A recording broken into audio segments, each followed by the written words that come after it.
started. All right, Coach, welcome back to UCF. Long time no see. So just talk about that decision, why it was important for you to come back and return to UCF and be OC under Gus Malzahn. The first thing is welcome back. It wasn't that long, 11 months. I didn't make a full year, but it was very important to me. I really believed in, just being able to elevate in your career when you get an opportunity to be an offensive coordinator. And being an offensive coordinator for a head coach that's had so much success in that role as well, like it was very important to me to be with someone like that. I want to do a great job. I want to learn, continue to develop, and there's no other way of being under a coach that can help you through the process of doing the job. So very excited to be back here. It's a lot easier coming back to a place that you were just at. So the adjustment period has been smooth as it can be, but I'm very excited to be back working with Coach Malzahn. Tim, what were those discussions like with Gus? Because Gus at sure that point in now thought he was going to come back and do play calling, was basically the main play calling guy. What were those discussions like, and how do you kind of envision your role with him when it comes to running the offense? It'll be a collaborative effort all the way, and that was, the pre-discussions before you even got to a certain point. It was about that being a collaborative effort, me being in a position where I can really, put my hands on the offense and have, my footprint on it as well, and coaches, he knows that I believe in a lot of the same things that he do, and that's a big part of why I'm here, and and I have 100% trust in him and continue to develop me as a coach too. So we're gonna collaborate on this thing, myself and all of our offensive staff really as a whole. All those guys I've worked with at some point, the staff really hasn't changed since I left. So it's good having good relationships and healthy relationships in there where we all gonna do this thing together. Coach, going back, I could make an argument going back to 2017, maybe even on, depending on who you ask. The running back position in particular has always been one that's strong. You're the OC now, obviously. You've been part of the group that's kind of continued that tradition of solid running back play. It's one thing to have it for 1 year. What's been working at the program to keep that position as strong as it's been? I think just, I had those guys for 2 years, and just the camaraderie that we created in that room, the culture that we created in those 2 years that I was coaching them, and just understanding healthy competition amongst themselves. We have a lot of really competitive guys in there, and we've gone through. We have some older guys that have now moved on, and those guys that were younger when I first got here are now our experienced guys, and it really hasn't dropped off. That culture hasn't changed. Cam Martin done a great job coaching those guys, and Cam was with me my first year here coaching the group, so he was in the room with us, kind of just being there from the start of that thing, and he just kept it going. He's done a really good job of keeping it going, and our players in that room have done a really good job of making sure that they hold the young guys accountable who are coming in behind them. Coach, obviously you were here before. You're in a different room now, coaching the wide receivers. What's it been like getting to coach them, and how have you really integrated in the room? It's been a lot of fun. It's been a lot of fun because the good thing is, as a staff, they still see you work. Like even when you're coaching a different position. So coming back in this room, those guys, they still know what I'm about. They know how I operate. They knew the standards that I held the running backs to when I was coaching then. And that's made it easier in this transition because you got older guys like Kobe Hudson who was here, and he knows how I handle business. He knows how I like things done. He knows the leadership that I want in the group. And he's really helped me in the room a lot. Just the young guys that I wasn't here through their recruiting process, Kobe is more so the guy, the in-between, to tell them, hey, this is how Coach likes it, this is how I like to do it. And then his response to me coaching him, it's made it easier for the guys that I didn't know. But Kobe, Xavier Townsend, Jared Baker, all those guys who were here with me, we worked closely as an offensive staff before, so they were able to see me work. And getting with those guys now and being a part of their development has been so much fun. They've taken the coaching so well. They've helped me now as we're trying to build a culture in our wide receiver room, and I've just been very impressed with how we brought our young guys along. What's your general philosophy on coaching the wide receiver position, and what's the most important thing you want to see out of that group in the spring? We're going to play harder than everybody else. We're going to play harder than our defenders. We're going to play harder than our opponent. Our receivers, we want to make sure we catch the football. We want to be very consistent catching the ball. That's the #1 job as a receiver. But more than anything is we're going to be a physical group. Sometimes guys look at the wide receiver position and you think about being finesse and all about speed. And we're going to be about those things too when we have to. But when you watch us play, what you're going to do when you watch the tape or you watch it live and say, those guys play hard.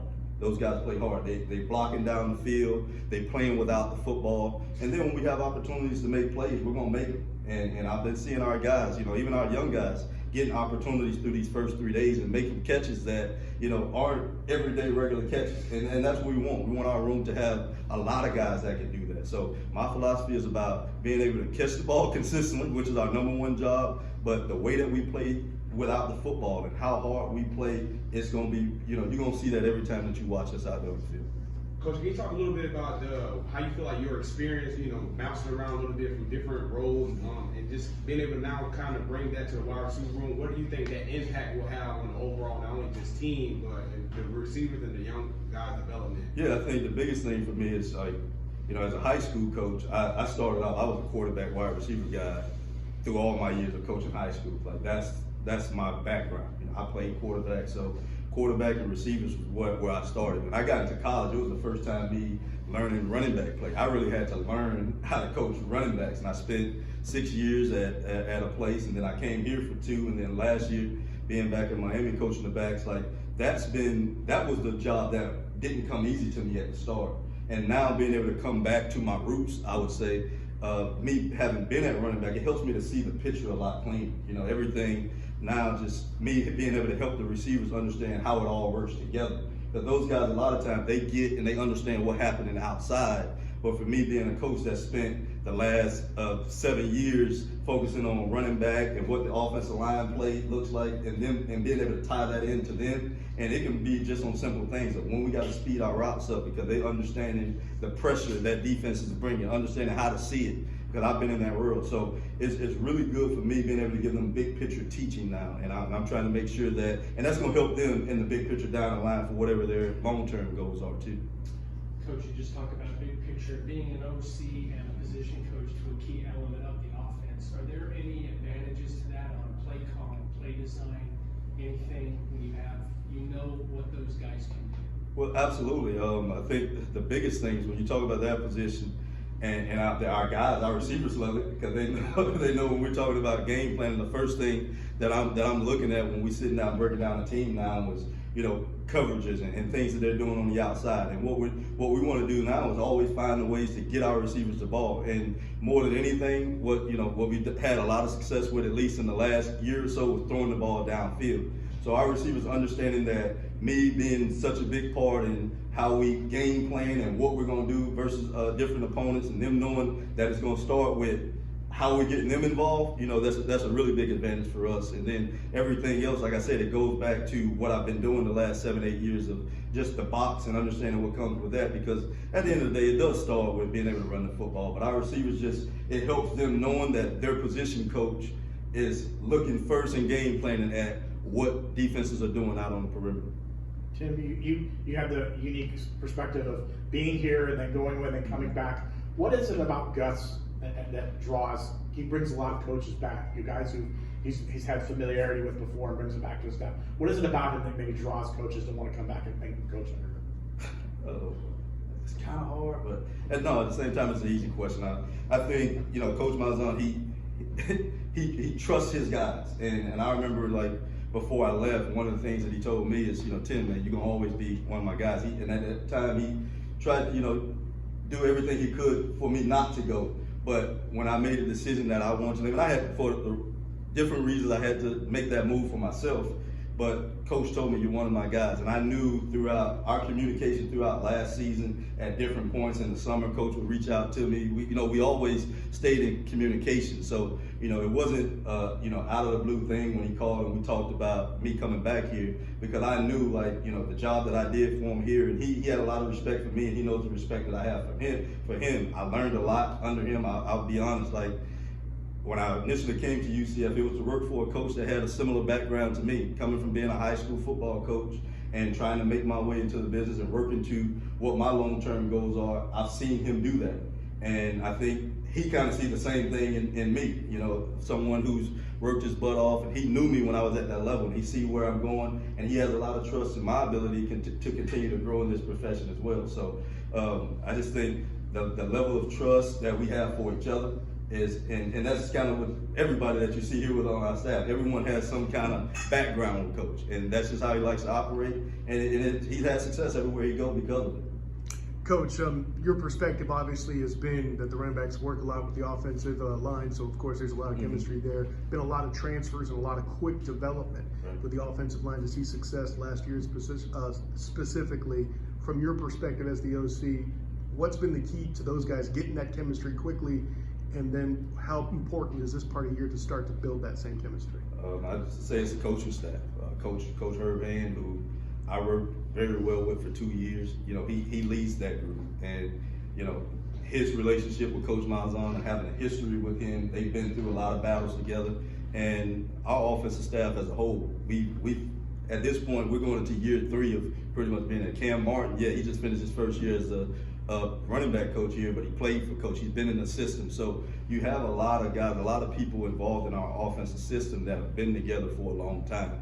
So when you have that kind of, you know, close-knit family and a coaching staff, you know, it's easy to bring our players along because you don't have a lot of outside voices. You know, we all know exactly how we want to teach things. We're all on the same page with how we want to teach things, and, you know, that makes the job so much easier. You talked a little bit about how the running backs that were in the room, the young guys in the room when you left, are now the vets. Can you talk a little bit about RJ Harvey and just where he's came from? I know he was the second guy when you were here, and now he's one of the better running backs in the country. Yeah, absolutely, and that's what I started my first comment with. I think he's one of the best running backs in the country, and there's not a whole lot of guys out there that can do the things that he do. And one thing I say about RJ is, you know, even when I first got him 2 years ago getting here, it's like his work ethic is second to none. You know, he's a kid that comes to work every single day. You know, he has a smile on his face, no matter through good, through bad. And I think that's catapulted him to being where he is right now. You know, there was no doubt in my mind that at some point in his career, he would be considered one of the best running backs in the country. And, you know, you watch the season that he had last year, you would never know that when you watch him in the weight room or when you watch him in our fish drills in the off season, because he works like a guy that's still trying to earn respect, and he is. You know, he see a lot of things that are written, a lot of lists that he's left off of, and he puts it into his work. So, you know, but everything that he's done, it's not a surprise to me at all, and I just look forward to him continuing to develop and having an even bigger season this year. A few of the players have mentioned Burdell Richardson in press conferences about how he's impressed here this first week. What have you noticed? What have been your first impressions of him through the opening week of spring camp? Super competitive, athletically mature. When you watch a young man, he comes in, he has the right mindset, and he's not backing down from competition. I mean competition in our room or competition versus our DBs. You know, he talks a lot, but he backs it up. And I love coaching Burdell. You can coach him hard. He responds to it. He knows exactly what he want to do. You know, he's one of those young freshmen when they come in, and everybody comes in with the attitude of, I want to play as a freshman. And then sometimes you look at them and how they operate, it don't match. With Burdell Richardson, it does. He's made some catches out there that, you know, they are hard to make, but he make them look easy.